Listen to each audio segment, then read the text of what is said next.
Gram-positive bacteria fall into two main categories, cocci and rods. Among cocci, they are further subdivided into Staphylococcus and Streptococcus. To distinguish between the two, the catalase test is employed. Staphylococcus species are catalase positive, while Streptococcus species are catalase negative. Peptidoglycan cell walls are a characteristic feature of all Streptococcus bacteria. Therefore, when stained, they exhibit a purple coloration, leading to their classification as gram-positive bacteria.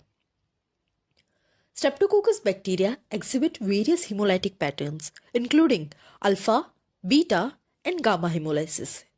Within the alpha hemolytic category, we find Viridans Streptococci and Streptococcus pneumonia.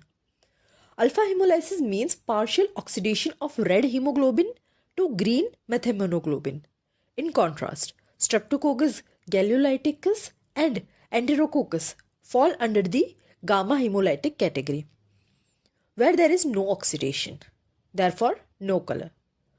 And the beta hemolysis consists of 20 groups based on the Lancefield classification system, where there is partial oxidation resulting in yellow color. Now, as Viridans Streptococci and Streptococcus pneumonia both are gram-positive, catalase-negative, alpha hemolytic bacteria, various tests are employed for differentiation, including the Optokin test. In this test, an Optokin disc is placed at the center of a blood agar plate. The growth around the disc is inhibited for Streptococcus pneumonia, meaning that they are Optokin sensitive. Whereas Viridans Streptococci survives the Optokin test, meaning that they are Optokin resistant. Another test is the bile solubility test.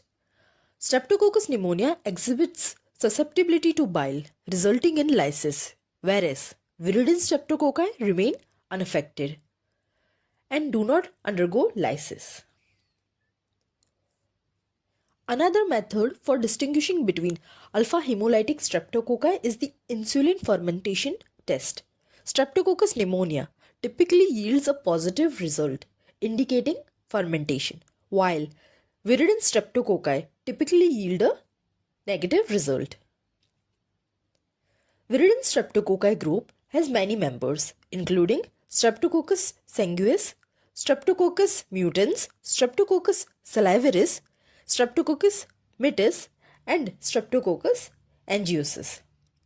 While most of these species exhibit alpha hemolysis, it's important to note that Streptococcus angiosus presents a unique character. Some strains are beta hemolytic while others are non-hemolytic.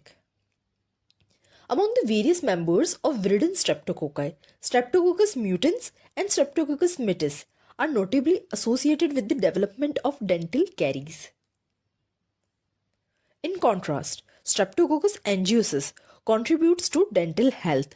However, after completing its role in oral hygiene, it has the potential to enter the bloodstream and cause infections, such as prosthetic heart valve endocarditis. It is the most common cause of subacute bacterial endocarditis.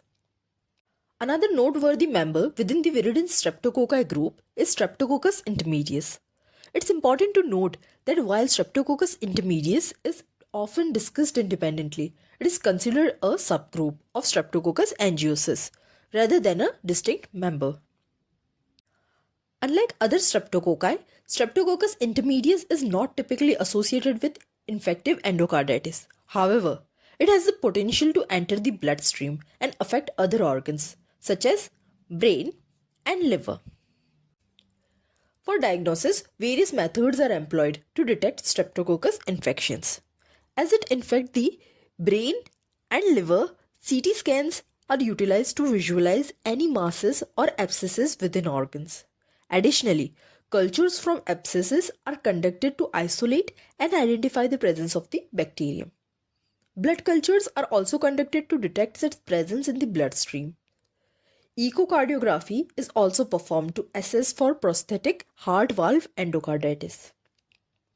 As for treatment, various antibiotics are utilized, including penicillin, ampicillin, vancomycin, linezolid, and cephalosporins. These medications are effective in combating streptococcus infections and promoting recovery. Let's summarize.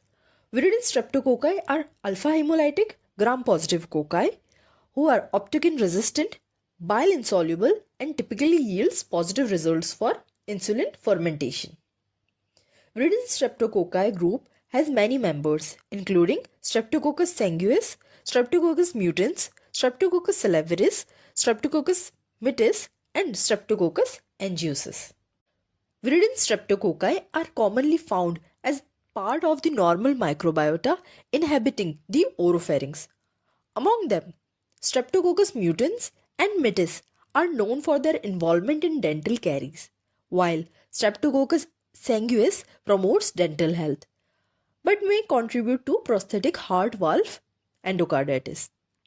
Streptococcus intermedius, a subgroup of Streptococcus angiosus, is not typically associated with infective endocarditis but can affect organs such as brain and liver when it enters the bloodstream. Diagnostic methods such as CT scans, abscesses cultures, blood cultures, and echocardiography aid in identification and assessment. Treatment options for streptococcus infections include penicillin, ampicillin, vancomycin, linezolid, and cephalosporins. Streptococcus salivarius is characterized by both a capsule and slime layer, and it forms the longest chains among Streptococcus species. This was all about Viridans Streptococci. I hope you enjoyed the video. Thank you for watching. And if you liked the video, please consider subscribing and giving it a thumbs up.